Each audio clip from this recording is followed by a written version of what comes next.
Okay, good evening, good morning, or good night. My name is Wilfredo Mendoza, and today I'm going to present about my journey around the world. Okay, so uh, the countries, I'm going to name them in not a chronological order. So I'm just going to talk about them, and then I'm going to talk about order I went through each one of them. Okay, so I didn't first visit Italy, but when I went to Italy, it was a pretty good experience. I went to Venice and got on a gondola. That's like the little boat that takes you through the canals. It was pretty awesome. Then I went to Rome and saw the Colosseum, as well as the Inclined Tower of Pisa. Also, the Trevi Fountain, that's one of the most famous fountains in the world. I also ate pasta and pizza, that it's a traditional Italian dish. Then I went to Australia. I think it was in my experience, it was a beautiful place since I got to see the countryside and also its cities. I saw the Sydney Opera. That's one of the landmarks in Australia. I also took a bath in the Bundy Beach. That's a beautiful beach with white sand and crystal clear water.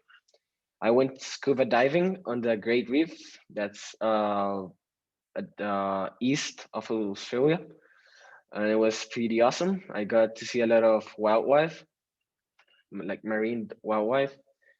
After I went to the Ayers Rock, that's a sacred place for the indigenous people there in Australia. It was awesome since it's like a huge rock, but it has like a weird shape. Also Brazil, it was really exciting visiting Brazil. I first went to Rio de Janeiro to see the Cristo Redentor. That's a big like sculpture that's in a mountain. I also saw the Iguazu Falls. That are one of the biggest falls, like waterfalls in the world.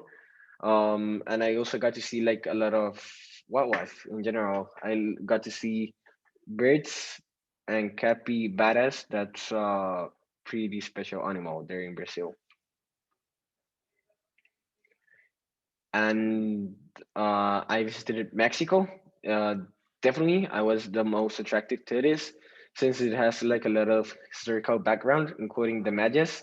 There was one of the indigenous groups that lived there in the pre-Columbine era.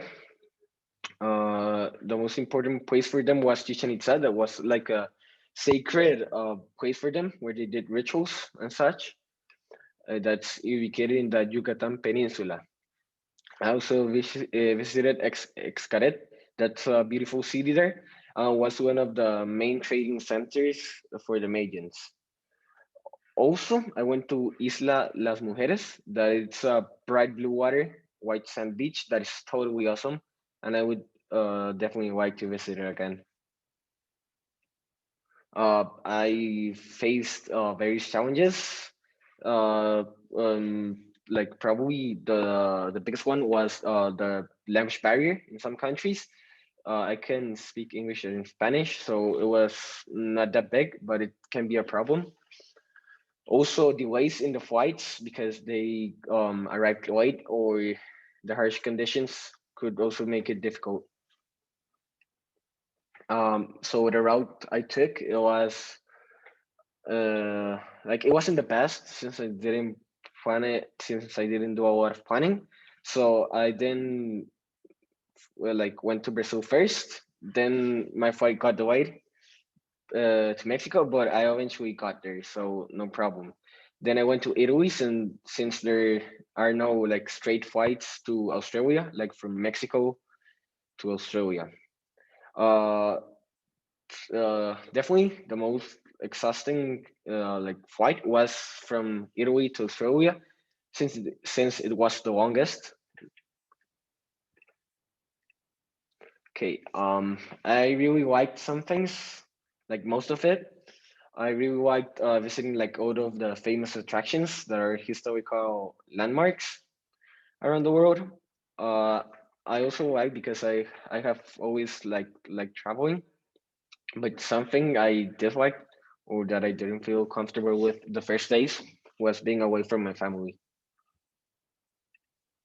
I had various experiences, and this is gonna be like unforgettable experiences that uh, helped me learn through my life.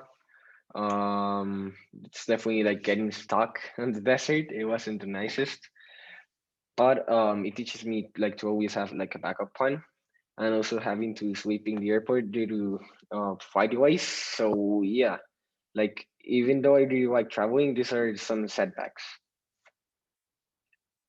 Um, I didn't expect the friendliness of some people that helped me like through my voyage because they like were like nice people that helped me find good places to eat or giving me directions to hotels and such. This of course left me a good impressions from people that helped me because I think they're like yeah like good people in those countries, like they behave nicely.